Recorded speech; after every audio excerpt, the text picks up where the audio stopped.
After our wedding, my husband said his family was taking our honeymoon trip to Bali without me, so left for Hawaii without telling them, and now his mom is furious I didn't stay at home. The past few days of my life have been straight out of a soap opera. I never expected to be treated like an object by my own husband, who, mind you, got married to me just a couple of days ago. Let me give you guys some context so you can understand how I ended up in this mess. If I am being frank, I've always been a people pleaser growing up as the eldest daughter in a traditional household. I was taught early on to put others' needs before my own. My parents were loving but strict, and their expectations for me were high. I was the first in my family to go to college, the first to get a well-paying job, and now I was the first to get married. My parents were proud, and I felt the weight of their expectations more than ever. Almost 2 years ago I met James, 29 meters. He was charming, kind, and everything I thought I wanted in a partner. We were introduced by mutual friends at a casual get-together, and from that moment on we were inseparable. His family was a big part of his life, something I admired at first. I was raised in a small, tight-knit family, so I understood the importance of family bonds. However, it quickly became clear that James's family operated a bit differently. They were overbearing, involved in every decision he made, and constantly in each other's business. At first I chalked it up to their closeness, something to be envied rather than criticized, but as our relationship grew more serious, I started noticing how James would often put his family's needs before ours. There were countless weekends when we had plans only for them to be canceled because his parents or siblings needed something. It wasn't just about helping out occasionally. James treated every family request like a top priority regardless of what we had planned. Despite these red flags, I love James. I convinced myself that once we were married things would change. After all, we would be starting our own family. Right, I assumed that once we tied the knot, James would naturally prioritize our relationship. I couldn't have been more wrong. The wedding itself was a beautiful but exhausting event. His family, of course, had a hand in everything. It felt like it wasn't me and James getting married, but his whole family, from the guest list to the decorations. Nothing was done without their input. I had imagined my wedding day would be a celebration of our love, but instead it felt like a show orchestrated by his family. I should have called off the wedding then, but I was too in love and too naive to see the truth. Even though I was frustrated, I kept my feelings to myself, determined not to let anything ruin our special day. I told myself that things would get better after we were married, that James and I would have our own life separate from his family's influence. After the wedding, I was excited about our honeymoon. It was supposed to be our time to unwind, relax, and enjoy each other's company without any interruptions. We had planned to spend 2 weeks in Bali, a dream destination for both of us. It was a compromise. I wanted to go to Europe, but James insisted on somewhere his family had been before and could recommend. I reluctantly agreed, thinking it would still be romantic and beautiful. I had envisioned lazy days on the beach, exploring temples and romantic dinners under the stars. Little did I know my honeymoon would turn out to be nothing like I imagined. The day after our wedding, we were scheduled to leave for the airport in the late afternoon.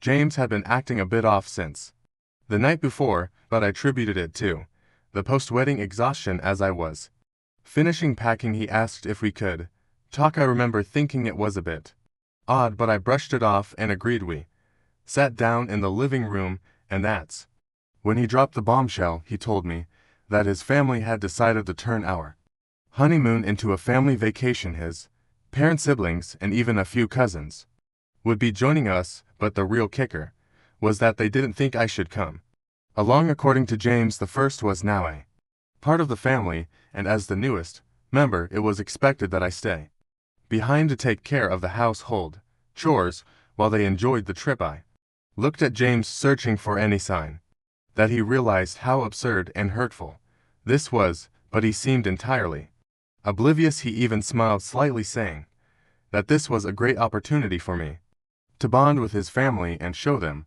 how dedicated I was to becoming a part of their unit. He assured me that we could always plan another trip in the future, but for now this was what his family wanted and expected at that moment. Something inside me snapped. I realized that this wasn't just about the honeymoon, it was about the pattern of disregard and control that had been present throughout our relationship. If I accepted this, I would be setting the precedent for a lifetime of being sidelined and disrespected by both my husband and his family. But instead of reacting with the anger and hurt I felt bubbling inside, I took a deep breath and forced a smile. I told James that I understood and that if this was what he and his family wanted, I would respect their wishes. He seemed relieved by my response, thanking me for being so understanding and promising that he would make it up to me. As James busied himself with packing for his new family trip, I excused myself and went into the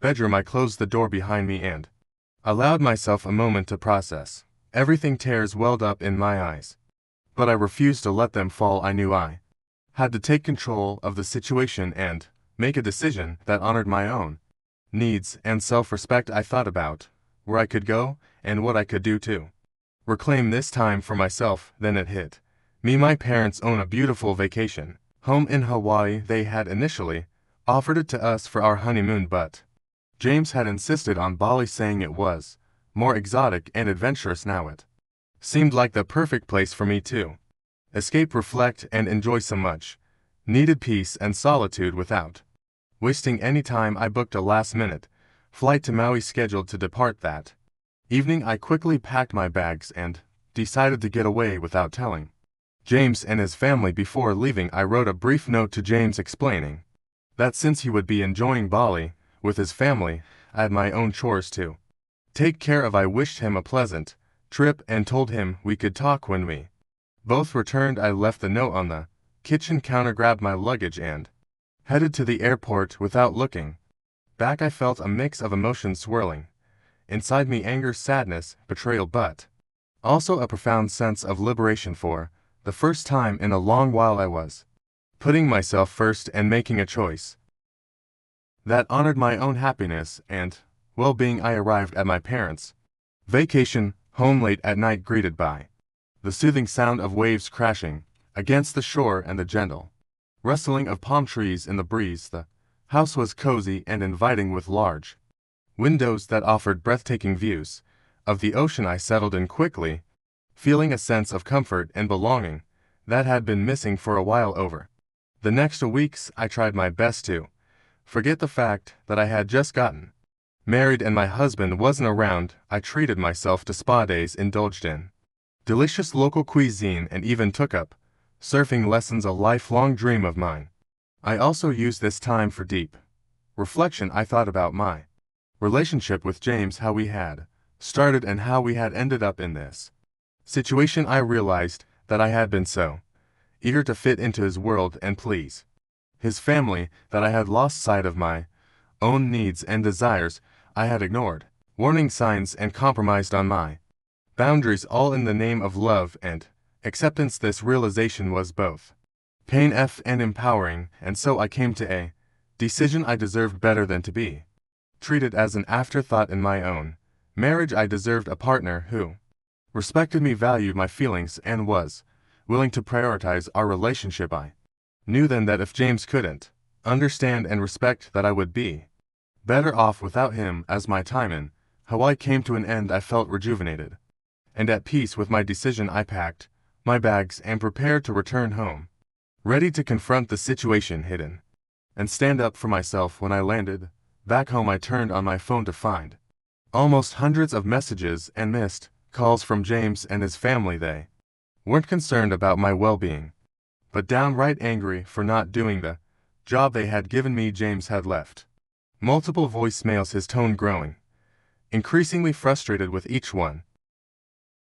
His family members had also reached out, some expressing confusion over my absence, while others outright accused me of being selfish and immature. James' mother had sent a particularly scathing message, calling me ungrateful and accusing me of disrespecting their family tradition. She went on about how I had missed a crucial opportunity to prove my worth as a daughter-in-law and how disappointed they all were in me. My Sister-in-law did the same. Her texts were something with the effect of that I was a disappointment to her family. There were certain rules and traditions in her family and I was just being disrespectful. She made several comments about my family and how we were ill-mannered people with poor habits. Reading these messages, I was angry more than ever. How could they make such comments about me when they had interrupted my honeymoon? I could take their insults, but making comments about my family was something I would not bear. I was also struck by a sense of clarity.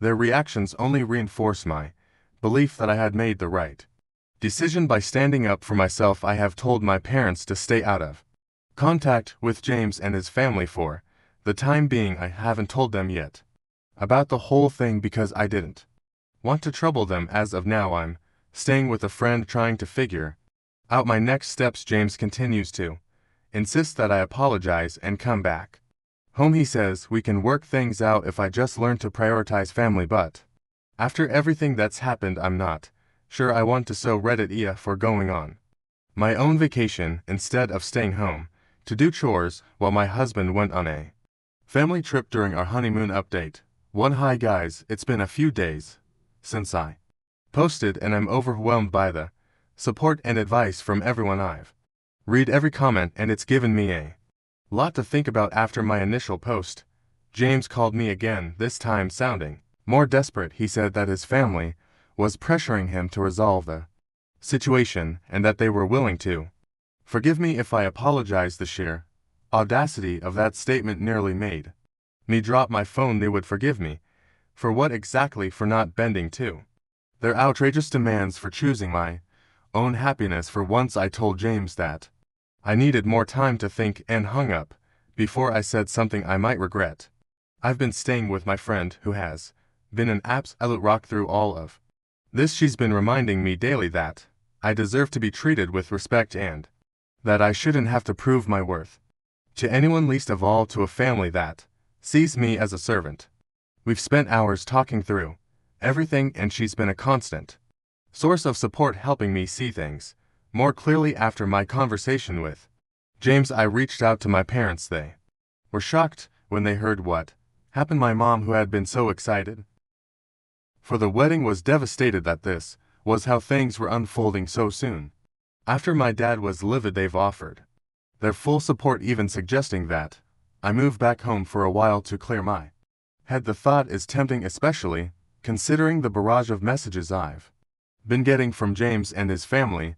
James has been flooding me with texts and voicemails, each one more infuriating than the last. At first, he tried to play the guilt card, reminding me of the vows we took, asking if I really wanted to throw everything away over a misunderstanding. When that didn't work, he switched tactics, telling me somewhat calmly that if I just came back, his family would definitely forgive me and let it all go. It's like he's completely lost sight of what this whole situation about. I want to scream at him that I don't need his or their forgiveness. In fact, it should be the other way around.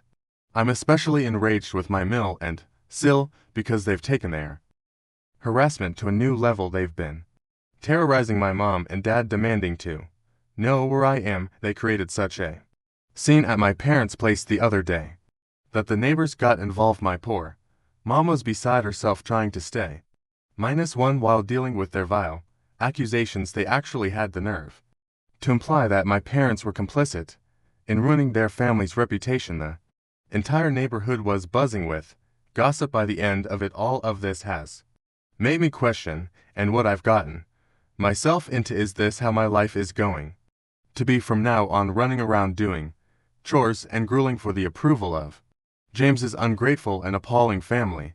Is this what I signed up for when I said I do? The thought of spending the rest of my life being treated like this makes me sick to my stomach. After that incident, I knew I couldn't keep silent any longer. I called James and told him in no uncertain terms that if he thinks for a second that I'm apologizing to any of his family members, he is beyond wrong. After what they did to me and my family, they are the ones who should be begging me for forgiveness. I was seething as I spoke, and I could tell he was taken aback by my tone. He started to say something, probably some weak attempt to justify their behavior, but I cut him off. I told him that he needed to resolve this feud more than I did because I didn't know him or his family anything, but he would lose me the second he sided with them. I hung up before he could respond, my hands trembling with a mix of anger and adrenaline. I couldn't listen to his idiotic excuses anymore. Every time he tries to explain things, it only makes me realize how little he understands or maybe cares about my perspective. How could he expect me to stay in a situation where my feelings and needs are constantly dismissed? Since that call, I've been taking some time to really think about my next steps. I'm leaning more and more towards not going back to James. The more I reflect on our relationship, the more I see how one-sided it's been. I've always been the one to compromise, to bend over backward to make things work, but this time I'm done. I'm done sacrificing my own happiness for people who clearly don't respect me. I know it's going to be a tough road ahead, but for the first time in a long time, I feel like I'm taking control of my own life. Thank you, Reddit, for helping me find the confidence I didn't realize I had. Reading through all your supportive comments and advice has been eye-opening. I've been so caught up in trying to make everyone else happy that I forgot about my own worth. Your words have reminded me that I deserve better, and for the first time I'm starting to believe that this community has given me the strength to stand up for myself, and I can't thank you enough for that update. Hi guys, I decided to move in with my parents for some time. I had two reasons. One was that I felt like I had stayed at my friend's place long enough, even though she insisted that I should stay longer. I didn't want to overstay my welcome, and I also didn't want to impose on her any more than I already had. The second reason was that I didn't want my parents to be alone the next time James's family decided to trouble them. Hopefully, there won't be a next time, but by now I've learned that there's no predicting what they might do. Moving back home felt oddly comforting, like I was reclaiming a part of myself that I'd lost in the chaos of the last few weeks. My parents were relieved to have me there, and I could see how worried they'd been. It was nice to be surrounded by people who genuinely cared about my well-being without any ulterior motives. I started to settle into a routine, helping out around the house and spending time with my parents, which gave me the space I needed to clear my head. Then something unexpected happened. A stranger reached out to me through a mutual friend. This stranger turned out to be James's ex-girlfriend, Pam. I was taken aback at first, wondering why she would want to contact me, but when she explained that she had heard about the whole incident and wanted to offer her support, I was curious. We exchanged a few texts, and eventually we decided to meet for coffee. Meeting Pam was like looking into a mirror. She had a very similar story to mine, and as we talked I realized just how eerily alike our experiences were. Pam told me that when she and James started dating, she also thought he was a family man who was deeply attached to his family. She admired his close relationship with them at first, just like I had, but then things started to change. Whenever they made plans to go out, somehow one or another family member would end up tagging along.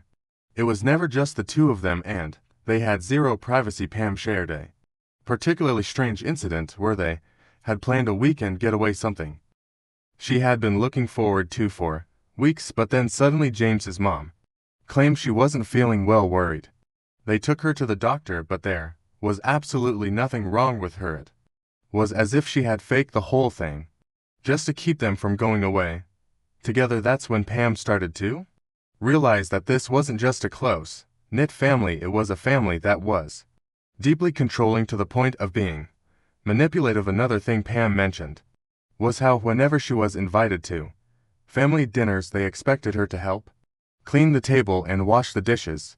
Afterward, it struck me as odd because in my experience, when someone is invited over, they're treated as a guest, not as free labor, but in James's family this was the norm.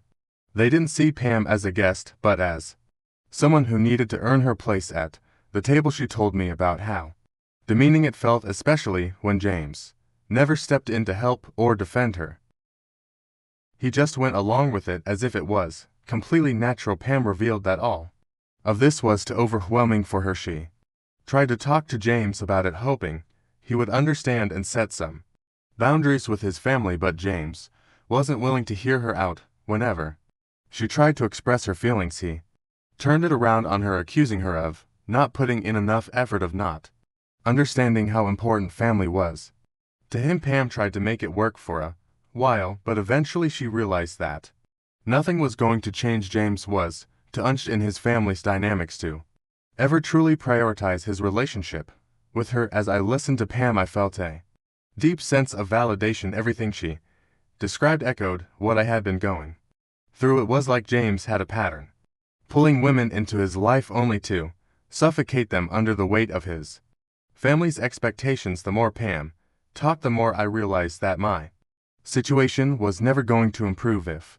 I stayed, James would always choose his family over me, no matter how unreasonable their demands were. After our conversation, I felt a mix of emotions: relief, anger, sadness, but most importantly, clarity. I wasn't crazy for feeling the way I did. I wasn't overreacting. This was a pattern, and it was clear that James wasn't going to change. I talked things over with my parents afterward, and they were both incredibly supportive. They reassured me that I deserved better and that staying in a marriage where I was constantly disrespected wasn't worth it. Pam's story was the final push I needed. I knew without a doubt that I wanted to go ahead with a divorce. There was no point in staying in a marriage where I would always come second to a family that didn't value me. It was a hard decision, but it was the right one. I'm finally ready to take the steps to move on from this toxic situation and start rebuilding my life on my own terms. After everything I heard from Pam and the conversations I had with my parents, I knew what I needed to do. My lawyer would be informing James about my decision to file for divorce. The only thing we can hope for now is that the divorce is easier than everything that led to it. Update 3. Hi everyone, as I mentioned in the last update, I've decided to divorce James. The decision wasn't easy, but it was the best thing for me. I've already signed the divorce papers, but I'm still waiting to hear back from James. In the meantime, I'm trying to focus on getting back to my normal life. I'm pouring my energy into my career and taking steps to improve my mental well-being. I thought I could start moving forward, but things didn't go exactly as I had in mind. The other day, it was my friend's birthday, the same friend who took me in when everything first went downhill. She's been an incredible support throughout this entire ordeal, and she really wanted me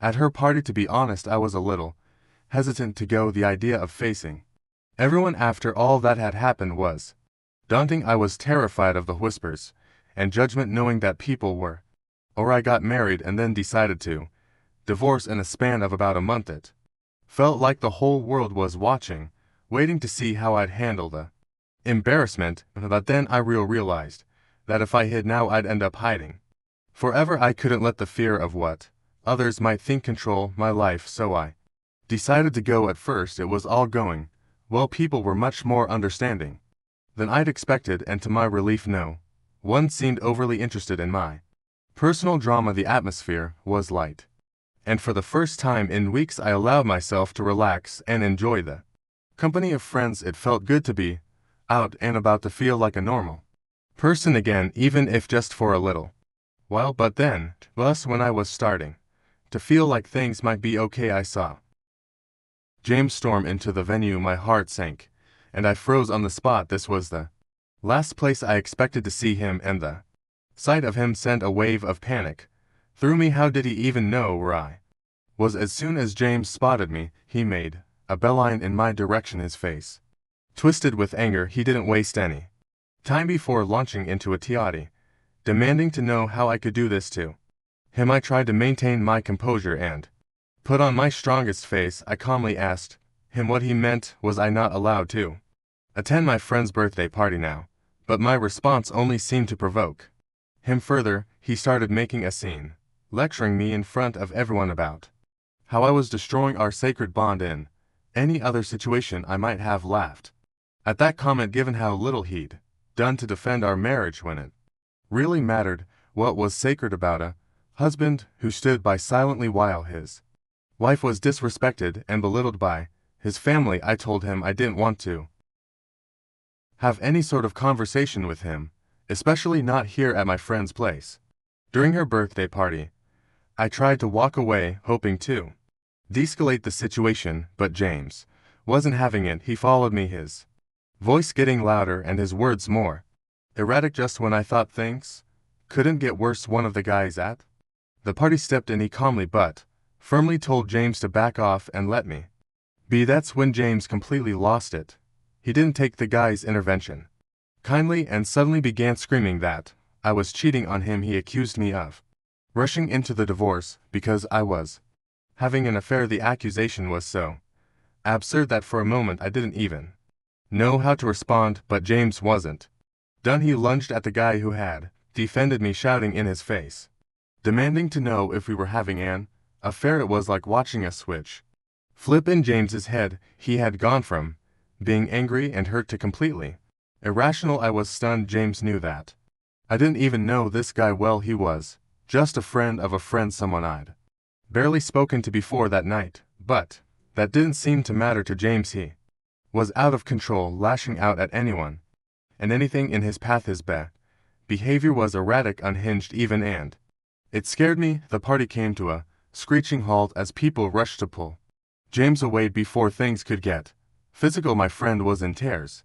apologizing for something that wasn't her fault, and the guy who stepped in to help me was trying to calm James down, even as James hurled baseless accusations at him. Eventually, a couple of guys managed to drag James out of the venue, but not before he turned to me one last time, his face contorted in a mix of anger and desperation, and shouted that I was making the biggest mistake of my life.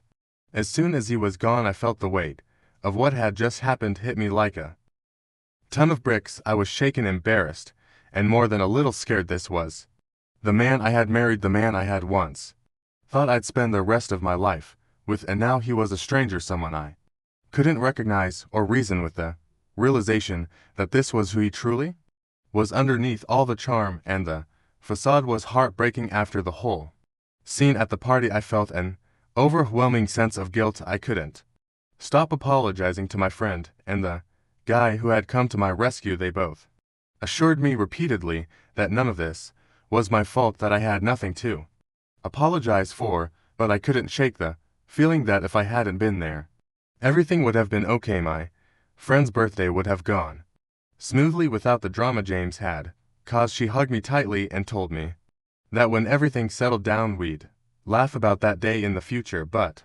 at that moment, I couldn't imagine ever finding humor in what had happened. In the days that followed, I tried to process everything. I spoke with my parents and my lawyer, and they both agreed that this latest incident only reinforced that I was making the right decision by ending the marriage. It was clear that James was not only unwilling to accept the divorce, but was also losing control in a way that made me fear for my safety. So I knew what I needed to do next. I decided to confront James's mother directly. I was done with playing nice and excusing their behavior. I called her and didn't waste any time getting to the point. I reminded her of all the times I had excused her in James's erratic behavior, all the times I tried to keep the peace for the sake of the marriage, but I made it clear that my patience had run out.